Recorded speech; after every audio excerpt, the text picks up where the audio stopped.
Salome Whittick, and welcome to Her Conversations, Tools for the Awakening Woman. Her is an acronym for Higher Energetic Resonance. This is the optimal state to embody in order to attract our highest desires. Who's the awakening woman? She's a woman who's seeking a greater possibility in her reality and looking for solutions. She knows being awakened is not a lofty ideal but a necessity. If she can transform herself, she can change the world. Her Conversations will introduce you to talented women who will speak to your spirituality, sensuality and soul. They share their stories and explain how they are in service to the world. So let their words and these conversations embolden and inspire you. This week's guest on Her Conversations is Shelley Parris Williams, Creatress of the Womb Sanctuary. Her organisation provides private coaching, community and safe spaces for women. During this episode, Shelley shares about her own transition from 9 to 5 to the work that she does now. She talks about the books and documentaries that inspired her and the yoga pose that sparked an intense breakthrough not only physically but spiritually. Also, as a workshop facilitator, Shelley's able to see firsthand the deeply ingrained mistrust that most women have towards each other, and she tells me about the way that she helps dissolve this.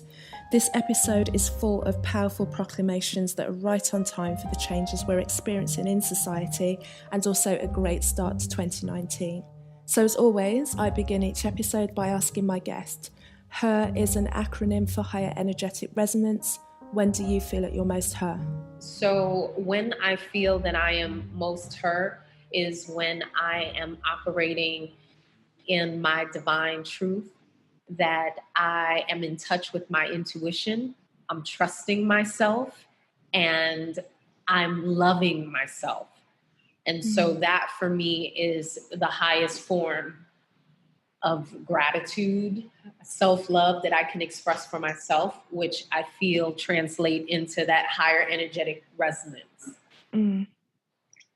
Beautiful, thank you.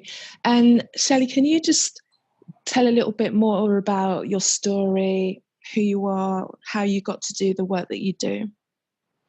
Absolutely. Well, I want to first, thank you, Carol, for bringing me on to Her Conversations. Thank you. Just kudos to you for the great work that you're doing and creating this platform where we're able to share our stories. So thank you for this opportunity. My name is Shelley Parris Williams. I am a well-being activist, holistic practitioner, and Sistar in Infinite Possibilities. I am the creatress of the Womb Sanctuary, a sacred space for women to be seen, heard, and loved. So we create high vibrational spaces for women to be able to explore and discover their sweetest truths, all while cultivating a radically unapologetic self-love and self-care practice. So no, that was a mouthful, but we embody, I believe, the essence of women being able to operate in higher energetic resonance. And it's so important to be connected in those spaces, because for me, my journey started out at 37. I found out, mother, wife, 3 children, how totally disconnected I was from myself, especially my body. And I found myself during that time, I was in a job that I considered myself committing spiritual suicide every day. But it was one of those things, you want to pay the bills, the money is great, you're getting the bonuses, but then you realize that there has to be more to this. And with that beckoning of there's more, there was this call on the inside that had me to go start searching so that I could rediscover who Shelley was, because I had shown up in all those different hats and titles. But at the core, who Shelley was this mystery. So I went on this journey to discover that at 37. And it started with 2 major changes. And I wouldn't say major changes, 2 major events. And one was, I'm scrolling on Facebook one day, and I happened to see this mention of a documentary called Fat, Sick, and Nearly Dead. And that documentary, it highlights Joe Cross, he's an Australian millionaire that had he had some health challenges. He was on tons of medications. He had an autoimmune deficiency disease that literally if you touched him, he would break out. And so he had decided in his journey that he was going to travel to New York and work with Dr. Joel Fuhrman and do a 30-day juice fast. And as a result of doing that juice fast, he was able to get off of all of his medications except for one, lose a ton of weight, and regain vigor for his life. So much so that he went on a passionate journey for another 30 days cross country to share with people the benefits of juicing. So I see this documentary. I am inspired. I'm like, oh my gosh, I'm going to go juice. And I ended up buying all of these fruits and vegetables. And, I'm ready. I'm doing 30 days. I'll be very honest. I saw what transformation had taken place in his life. I wasn't really certain what I would gain out of it, but I was open. And I think what is so important when we're starting to walk that journey and going down that road, the pathway may not be clear. Oftentimes there isn't a pathway and we're creating it as we go along. We just have to take the chance and take that first step. So that was my first step. And I ended up having an amazing breakthrough as a result of my juice fast, which then introduced me to one of my most beloved practices, which is yoga. I stepped into my first yoga class and was introduced to what would become my breakthrough pose, which is Pigeon Pose. And that's what cracked me open on a mat in Dade City, Florida with my teacher. And that's when I discovered that my body was this living journal that had a story to tell, that was recording things, all of my experiences. And without an effective way to actually release what happened, being able to transmute that energy, move the stagnation around in our lives, it will keep us stuck. And so those were the two profound experiences in my life that got me on the journey of where I am today with creating that sacred space for the amazing, incredible women that I get to do that for on a day-to-day basis. Lovely. Such a great journey and so clear as well. Fat, Sick and Nearly Dead, it's definitely an inspirational documentary that just highlights so many things really, and the fact that he was so humble, because he, like you say, he looked like he had everything. He was like successful in the worldly ways, and yet the only thing that he really didn't have was his health. And then he just kind of went almost to the other side of the world on this quest. And I'm always one for a quest of some way or some description. And what was it, do you think, about Pigeon Pose in particular? The yoga I do now is I do more Kundalini yoga than I do like Hatha or any of the more well-known yogas with poses. But I do remember Pigeon Pose, and I do remember the release that I would get from that. Mm-hmm. What were you feeling? Because I know it's very rooted in the lower part of the body, like the kind of the buttocks, the pelvis, and if you sit there long enough, and also you have to allow a lot of release when you're in Pigeon Pose, because you tend to hold it, and it's not until really, from me remembering Pigeon Pose, it's not until you sit there past something, like 30 seconds, 40 seconds into a minute and relax into it, then you really start to release on a deeper level. Absolutely. What was it opening up for you that you hadn't felt before? For me, Pigeon Pose was a pose of surrender.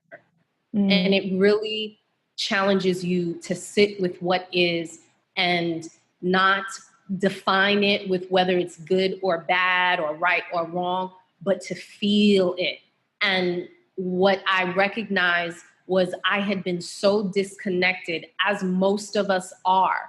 And with our hips, especially for women, we store so much in our hip area, in our pelvic floor area, and the psoas. And when I had the opportunity to get into that pose, and it was actually the right side based on my training with my teacher, the right side represented future. And for me, I was on the brink of making a huge transformation in my life. There was a lot of uncertainty. There was a lot of fear.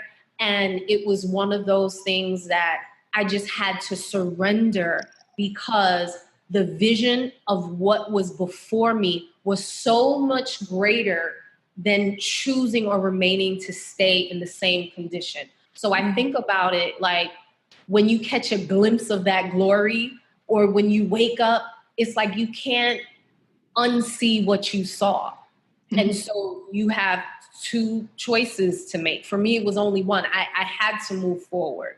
But it's in that moment that you surrender to infinite possibilities, and you decide that you are going to step into everything. You're going to step onto the other side of that fear. You know, everything that you feel that has been holding you back, that you are committed to growing through the process, because you know everything that's waiting for you on the other side is so phenomenal and so worth it. So that was what happened for me. All of that. I can agree with every single word of that. What did that look like in practical terms in your life?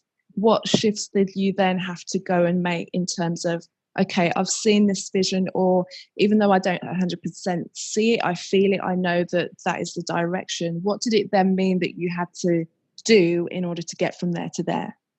Well, it made me now start being very intentional about what I wanted my life to look like. I no longer wanted to go by the default. I no longer wanted to just go along with the this is as good as it gets.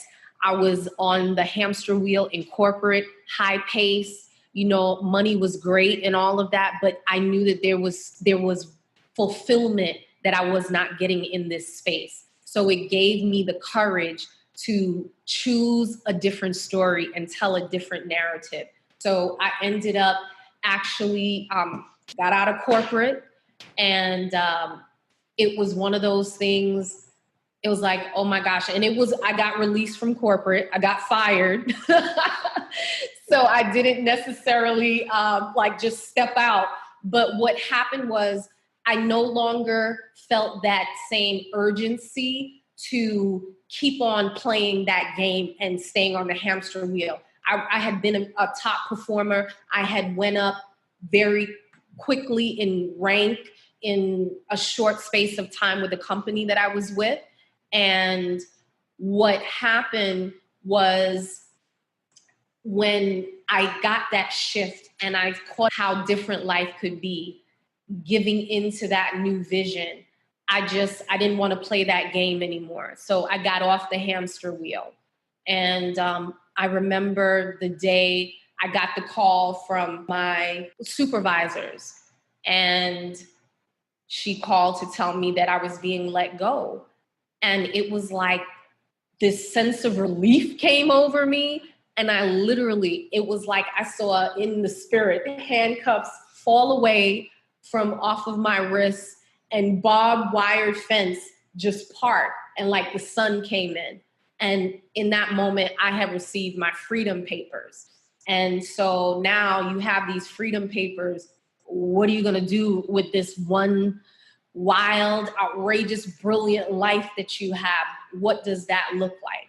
And so I just chose to walk out that answer day by day.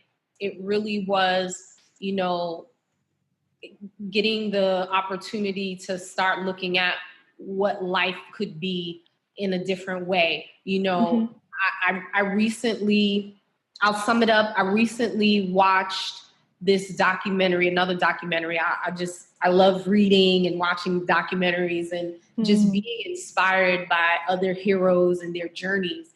And I got put on to Joseph Campbell, and he wrote the book about a hero's journey. And there is a documentary out there called Finding Joe. It's on YouTube, awesome documentary. And it's the sum up of that is following your bliss. Following your bliss. What makes you fulfilled at the core, at your being? What is your purpose for being here on this earth? Why did you come here? What did you come here to do? And who needs you to show up for them to serve as that reflection and that reminder to be that beacon, per se, you know, in the darkness that's shining the light, like, hey, you too, you can, you are, all those things. So that for me, it was about having the courage to go after what's truly fulfilling, and it doesn't have to look like what the norm is in society, and you don't have to ask anybody else for their permission, acceptance, or approval. And to be honest, you know, this norm that we've all become accustomed to following is, I rarely meet anyone that it fits, to be honest. It's like, you know, this is what the majority do, but I've yet to meet someone who's doing something normal that is fully fulfilled in it. Everyone's got like a little side dream or a side ambition or something that gives them way more satisfaction than the things that they should be doing, you know. Can you talk about the services that you're providing for women? Absolutely. So at the Womb Sanctuary, we offer a variety of different things. So we have one-on-one coaching sessions. I do group events. It's called our Ignite Her Power Sistar Circles. So it's an opportunity for women to be able to come together in sistarship and have that safe space where they're able to be vulnerable, you know, share, judgment-free zone, take off your cape, and create community. Because when we're on this journey, it is so important to recognize that we are not an island by ourselves, and we need the connection of others, and especially our sistars. So with the services that we provide, the one-on-one sessions, it focuses on breath work, bringing you back into connection with your body, with the preciousness of your breath. We do sacred movement. I use sound therapy, color therapy. We use crystals and aromas, so essential oils, and sacred smudging, using things like sage and copal. So all of it to be able to engage all of our senses to start the opening up, the clearing in our bodies, the moving of the stagnated energy, being able to get the balance or the harmonizing of our chakras, tuning us in to ourselves, turning up the intuition, amplifying that so we're able to trust that more. And in our sessions, and there's a variety of different sessions that we offer, and I have an introductory session where it gives you an opportunity to kind of get a sense or idea, get introduced to what we do, because this is not your traditional, right? So a lot of times, you know, having a space where you can come to dream or be intentional or engage in sacred play, that's not something that you see all the time. So it's being able to invite women in just to explore and discover, because a lot of times they don't even know what they don't know or what they're missing until they get into the space and the idea of it is able to pop into their head. And it's like, oh my gosh, you mean I can feel like this? You mean my body is able to like relax, like my mind doesn't have to be going at 100 miles per hour? Do you mean that I can flow in ease and grace with my breath? Just giving them the ability to be introduced to themselves. And we put on different empowerment events for women. We also host retreats. We had our second retreat, actually our third retreat, but this was our biggest one that was outside of the state, because I am based in Florida, outside of Tampa, Florida. And we actually went off to the mountains of Georgia It was called Ignite Her Power Makeshift Happen Retreat. And it was 4 days, 3 nights in the mountains. And it was breathtaking and phenomenal. So I like to create those high vibrational experiences that give you that blank canvas view for you to start filling it in with the color and the energy that you've been missing. Oh, it sounds beautiful. I know I've only been to like sort of basic spots in the States, but just when you're talking about mountains, and I'm just imagining like clear, fresh, cool, you know, so much could happen when you're in that kind of environment, opening up in that way. Yes. You know, when you're bringing your women together, and especially like in the first, you know, few hours of women as strangers being in a space where eventually by the end of the weekend or by the end of the few days, they're going to have a completely different relationship to themselves and therefore each other. What are you finding are the initial barriers that women have? The initial barriers, which was also one of my own, was I cannot trust other women. And I know that growing up, I remember telling that story. Oh, I don't hang with a lot of women or girls because they are messy, they're catty, it's competition, it's jealousy, blah, blah, blah, blah, blah. Oh, so I have male friends. I like guys for my friends. And that's some type of story that gets implanted in so many of us. And we have this resistance of creating those sacred bonds with one another. We also, like I said, have that distrust, and we feel like they don't have our best interests at heart. So that for me was one of the biggest barriers. And then there's also, which leads into the ability to be transparent, because you feel that you're going to be judged. You feel that people are going to think a certain way about you because now you've shared your story. You've now taken off your mask, because we walk around on a daily basis as representatives of ourselves, and we put on these masks and painted on smiles, and it looks great.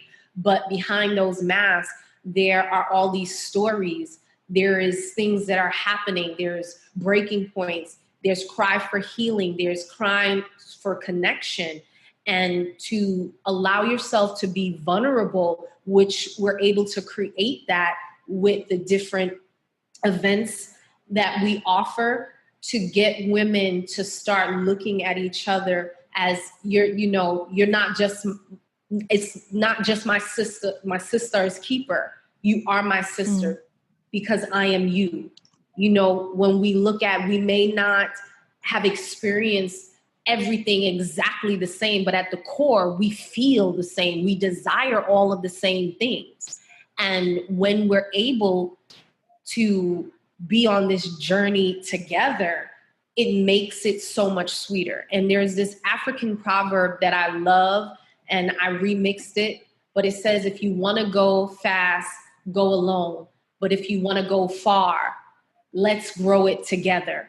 And that's my little end on it. It's really, let's go it together. But community, I call them my soul tribe. They have been instrumental in my growth, the elevation in my life, because I have, I've created that relationship and have brought women around me that are as invested in me as I am in myself, and vice versa. And, each other's win is a shared win, and we're all rooting for each other. And that's such a beautiful thing to have. What do you use as your icebreaker, like your first exercise? How would you start to get a group of women who don't know each other, who've got all of those societal barriers up, but yet they've come there? How do you start to soften and ease them into each other within the first few hours? Well, typically we open up our circles. We do smudging. So everyone gets smudged. We do some breath work.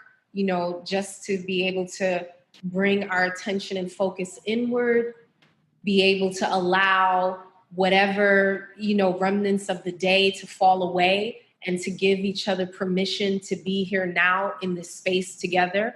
And then we open up the circle with each Sistar saying, first off, we give honor to our lineage, to the women that came before us. So we share and acknowledge our grandmothers and our mother. And then we also acknowledge, coming into this circle and into this space, what energy that we are going to present. So that can look like I'm, submitting the energy of love into this space, the energy of clarity, the energy of peace. And in that way, we have opened up the circle and the exchange to be possible and to be able to happen as a result of that. And it is so wonderful to see, again, how women are able to transition into, hey, I walked in here, I had expectations, I wasn't sure, but the atmosphere that was set is so inviting and so conducive to allow you to surrender and release all your inhibitions at the door. And, with the dialogue that takes place, there are so many breakthroughs, and women, and it's so interesting because in our sharing of our stories, it's healing for both the sharer of that story and those who are listening.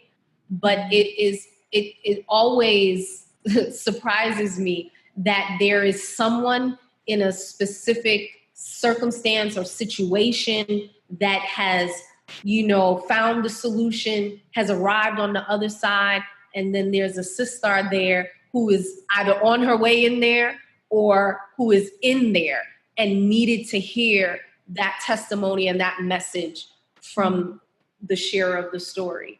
So I set it up like the ancient red tents that we had, back in the times where the women would go together and the young and the old would be able to share and commune. And I call it Sistarship. I love that. Can I ask you actually about the names that you've used? Because I know when it comes to creating something, for myself anyway, names are really important. The words, everything about it really has to kind of really resonate with me, to kind of use one of my own words. How did you spend a lot of time just working on the name, or did it just come to you and you knew that it was right? How did you get to your sister and empower her? Well, I am a lover of words. I am a writer at heart, and I absolutely recognize the energy of words, the resonance, the higher vibration, the lower vibration, and that our words create our worlds. So for me, I tend to, I'm just in that space. I'm in spirit, in that space of creation, and literally it just flows. Yeah. And something comes up and it's like, bam, I love that. That hit me somewhere. That when I speak it, it does something to me. It connects on the inside. And so everything that we do is super intentional, from, how we word, how we name our events, so that you get an idea and a glimpse of what our intentions are. And Sistar was something years ago that I came up with that term because I wanted to recognize the light that's within each of us and the connection of that light. So my Sistar is that light that I'm connecting to. And, all the multifaceted layers of that light and that brilliance that we need to be shown more, and the importance of turning up our lights and amplifying it, and no longer choosing to dim ourselves down or to shrink to make other people feel comfortable. So it's an encouragement, a declaration of you standing in your power and in your truth unapologetically. No, it works. But, and me as well, I'm a lover of words, and it comes from my years as a songwriter and writer, that it's you just know when, and you just know when something's right. You feel the zing. It's almost like a tuning fork, and like the light goes off, and you can feel it in a tingle. When I was writing lyrics, I'd have a very limited amount of space to say something, so every word, every syllable was key, so it had to make sense. Right. And I've just brought that on into everything else, and it just I spend a lot of time thinking about these things, because it's important and you want to get that message across. You know, in the groups, I wanted to ask you, what's the age range of women that come to you? So typically I have women that are late 20s all the way up into early 50s, 60s. I have worked with a broad range of clientele because we'll find that we are in different stages in our life and different stages of awakenings. And I also have worked with, I have 2 daughters, and one of the things that I recognized in, putting this together and creating that community, my middle daughter just turned 13 about 2 months ago. And one of the things that I thought would be beautiful is to honor her going into this rites of passage as a young woman. And how we operate between those 2 worlds. You're not quite a woman, but your body is saying otherwise. And, what were things that you as a mature woman would have wanted someone to share with you at 13? What would you have wanted to be told? And she had also received her moon cycle earlier this year. So I always envision, creating this nice little ceremony for her. And we did a 13 moon ceremony where I had, again, bringing the soul tribe, bringing the village in to come in and pour into our young girls. And I believe as women, we are the cornerstone of the family. And when we equip and we empower the woman, we change a nation. And now that woman can go back into her family, into her community, her workplace, and change the atmosphere, because now she gets to show up a more happier, vibrant, more whole, fulfilled being. And that is so key. We need more fulfilled beings that are passionate about being here and gifting their life, bringing their songs, their words, whatever it is that they've been called to present this world with, that they do not miss the opportunity of doing that. 100%. And do you find that you are working solely with women of colour, or are you having women of all cultural backgrounds come to you? I primarily do work with women of colour. I find that we are one of the most difficult groups to get the importance of self-care and self-love, because just traditionally the message that has been given to us is, everybody's first.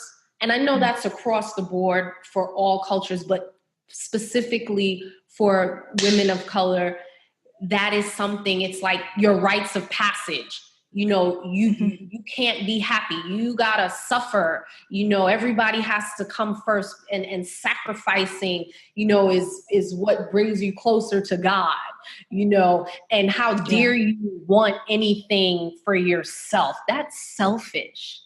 And so I get the opportunity to work with all women, and I am grateful. We do have diverse women, but when I initially started my practice, I wanted to help support women that looked like me.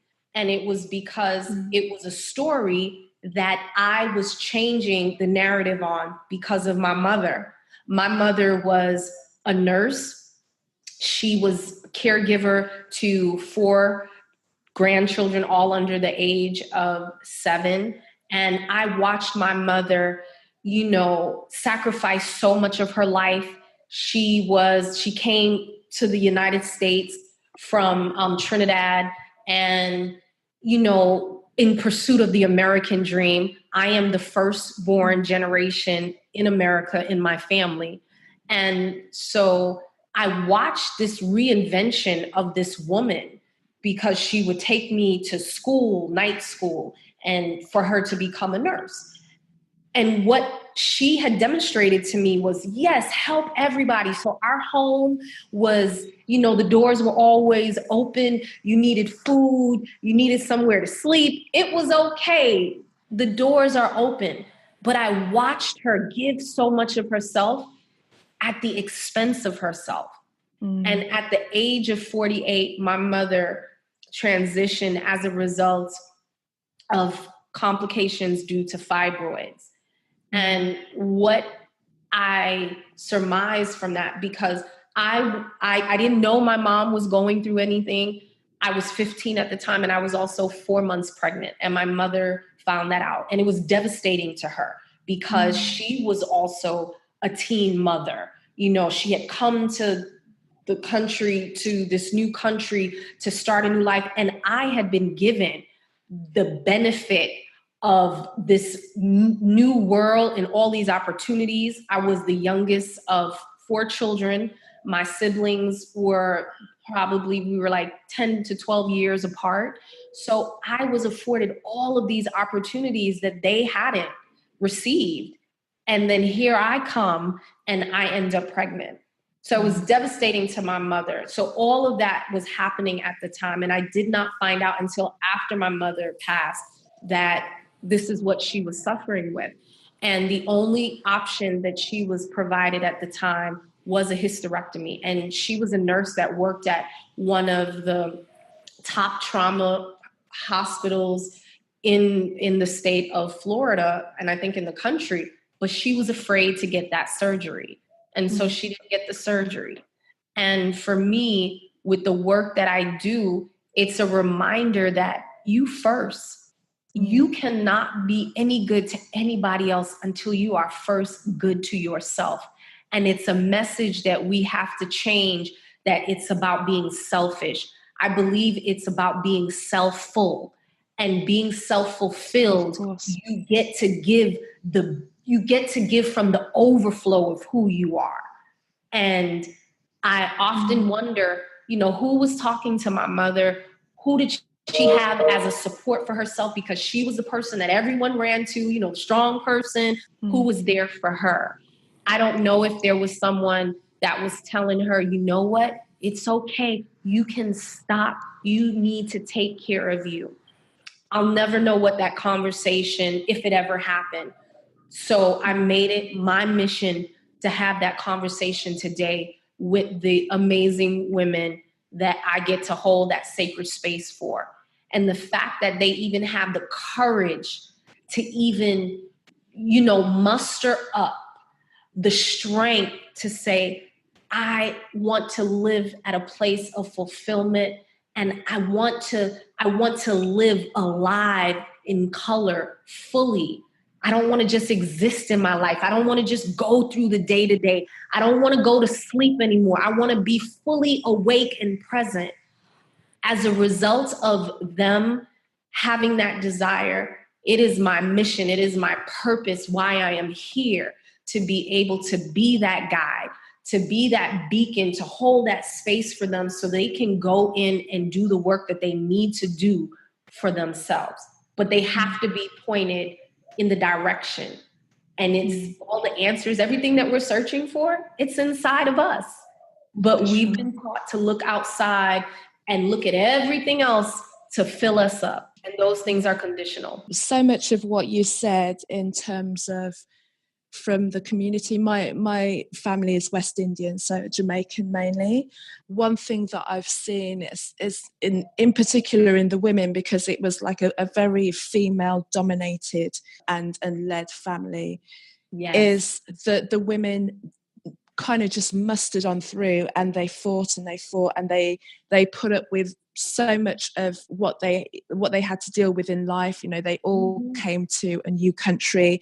Like you, I'm the firstborn of, you know, the first generation that were born in, mine was obviously England. But then what I then did see is all of these women that when I was younger, I looked up to for strength, and was mildly scared of them as well, because of the way that they just kept going through life. Then got to a point where life really just kind of defeated them. And, you know, the way that I've kind of seen how it's taken that thing that I saw in them, or that thing that I was afraid of, even, you know, I had a respectful fear to them when I was growing up. It was just meeting them again now as a woman, and seeing them now, because they didn't have that container, because it was about being strong, being in the family, doing everything, what it did to them. And also I noticed a repetition of a couple of things. It will either be a mental illness, or it will be fibroids is another one that pops up a lot. Do you know, in your research and your work, in terms of just looking at the amount of times that something like fibroids would pop up? There is that emotional component that gets attributed to the illnesses and symptoms and diseases that we see prevalent. And that is why I love Chinese medicine. It is something that really has helped me in my practice and in the evolution and going through this process, both personally and professionally. Why getting women to connect to their internal, their emotions, and why it is so important to be able to address these things. So you're very familiar, especially in West Indian culture. It's just, you don't talk about anything. You just deal with it. You suffer through. And it is what is literally killing us, because we won't address it. We want to hide stuff. We want to sweep it under the rug, and we think, you know what, I'm getting by, but literally we're not. And I remember reading about a study that said, you know, they talk about how, you know, Black women, our age, you know, you can't tell what age they are, you know, how young we look. But internally, compared to our white counterparts, we are internally 7 years older. And it has a lot to do with the things that we hold on to, and not even knowing that it's what's killing us. It's what's tearing us down. And so being able to connect specifically with the womb space, and why I even, you know, that's a part of my practice, was my mother's story. And the fact, as women, we store so much in our pelvic area, our sacral chakra, which is our, you know, our sexual energy, our creative energy. When that gets stagnated, when that no longer is able to flow, you know, when our root chakra, where we don't feel secure, you know, in our environments, where we don't feel like we're going to be taken care of or can be taken care of, when those things get into a disalignment, it just goes into another host of things. So our pain is our body's messenger that's saying, hey, guess what? Check within, inquire within. But because of this high-paced society, we don't take the time to go within. So, you know, we'll go to the doctor, and typically the doctor says, oh, you know, you're having a painful cycle, or, you know, your head is hurting. Oh, you know, you got a pain in your back, this, that, and the other. And then they'll turn around and they will hand you a prescription and send you out the door. And so nothing gets addressed. You don't unpack the weight. You don't unpack the trauma. It just sits there. And so the prescription becomes the Band-Aid, and it starts contributing to more things because now it's impacting your organs and just a plethora of things. So I'm very holistic in all that I do. That is what personally works for me. And, you know, going through my own experiences, I just felt like there are alternative ways to be able to address those challenges that we come up against. But more important, my message is a message of prevention. Let's start doing the work before it's a doctor diagnosing you with something to then make you decide, you know what, you need to take care of you. You need to be first. And it's often a result of crisis is when it gets our attention. And it's interesting because the documentary I had mentioned about earlier, it talked about in the Chinese culture that the word crisis also has a symbol for opportunity, because it's when those things come up, you have, again, this crisis and the opportunity to discover a new way of being if you allow yourself to go down that path or you're presented with that opportunity. Thank you so much. And a few more questions that I just want to ask you. These are the questions that I love to ask all women who come onto her conversations. Is firstly, speaking about wisdom of other women, what is the best piece of advice a woman has ever given to you? For me, it has really been, it's been a combination. It's so many, but it's really the permission to show up authentically who I've been called to be, and to be unapologetic about it, to be okay with that. That for me has been the greatest piece of advice, that my journey doesn't have to look like anyone else's, that I don't have to fit into anyone's box or the parameters of what this so-called world would like of me or require of me. It's like, be true to who you are, Shelley. Follow your heart, follow your bliss. Perfect. And which woman would you say represents higher energetic resonance to you?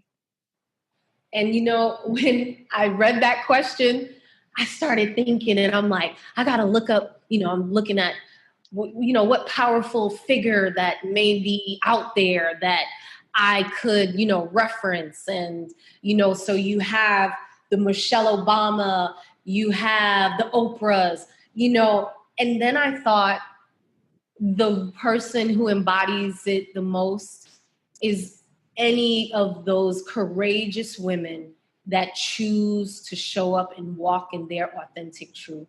That for me is for all those unsung heroes that no one even knows about them, but they have made major changes in their life and transformations that no one will ever get to see or hear about.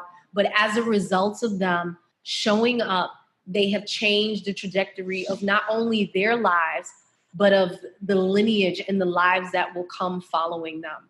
So I want to, you know, pay homage and honor for those women, the unsung heroes, those who have come before us, those who are presently here now, and those who will come after.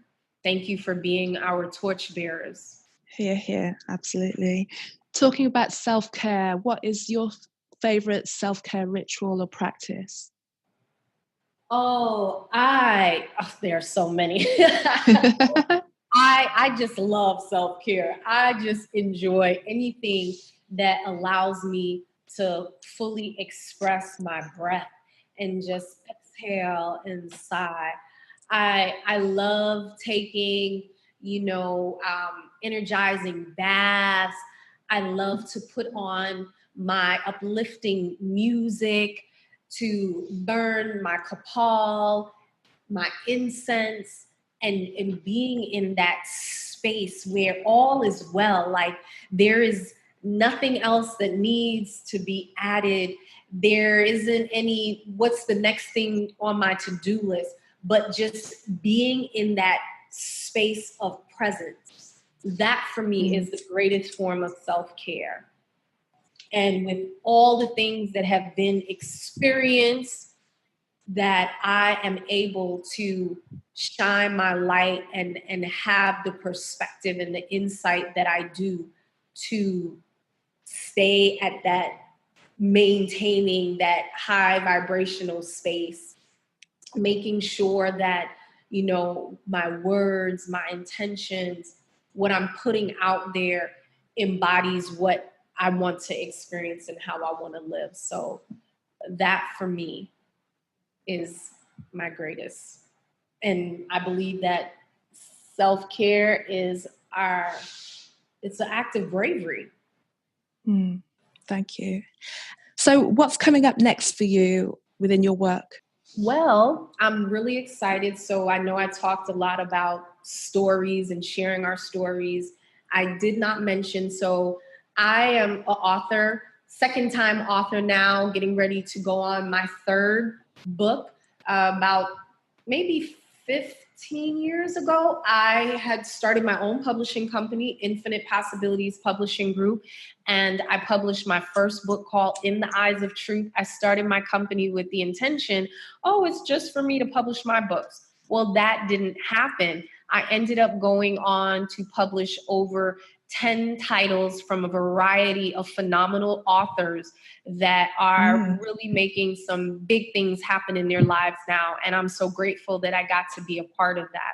Well, you know, I ended up, life happened, and I put all of that on the back burner. And as of recent, I have launched a women's anthology. It's a book compilation called Ignite Her Power, Along My Way to Joy.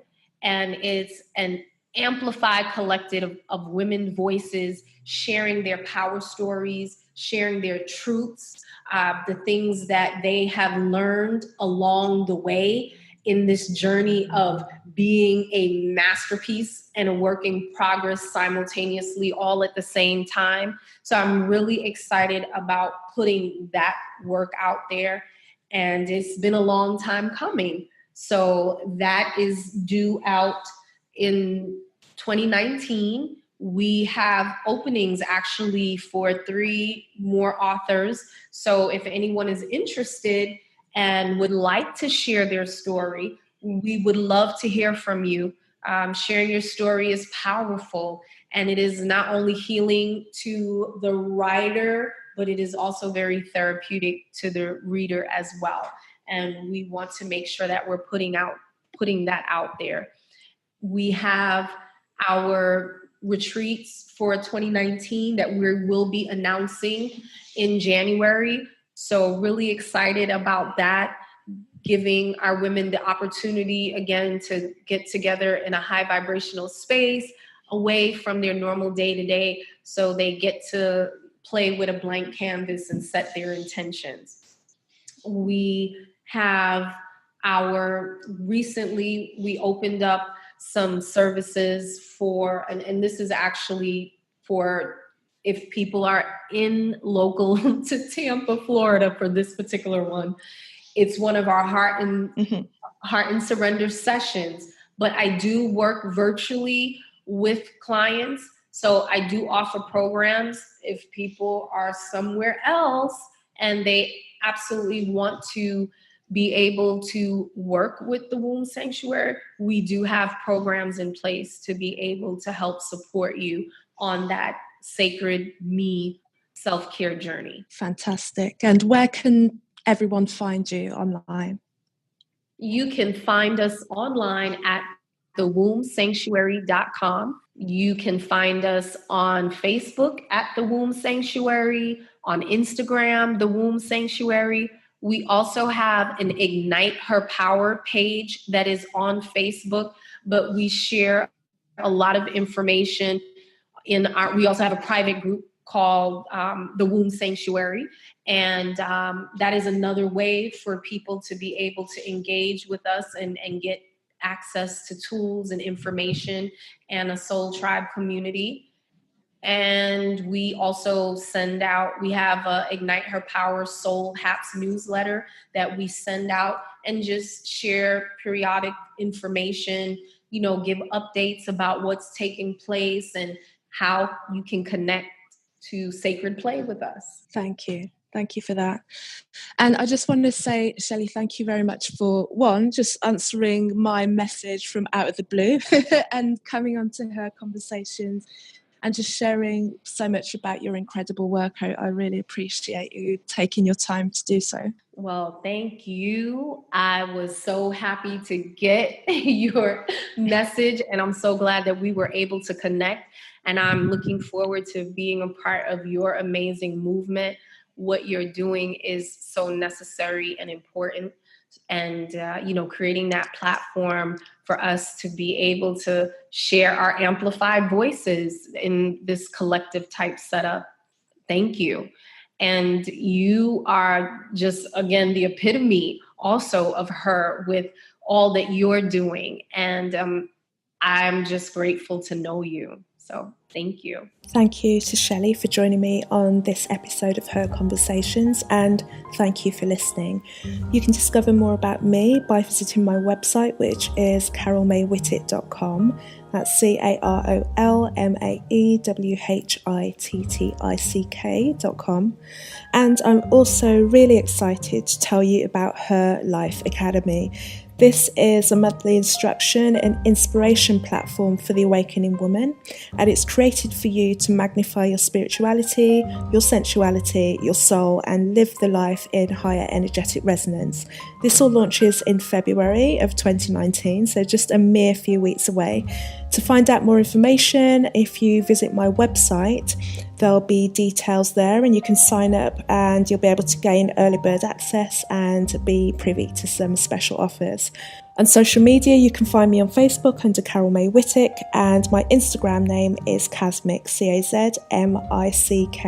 And actually, you can start to follow Her Life Academy under @HerLifeAcademy. I'd also appreciate you leaving a comment, liking and sharing any episodes, and if you subscribe, you'll be notified as soon as a new episode is published. So thank you again for listening. Happy New Year. Speak to you next week.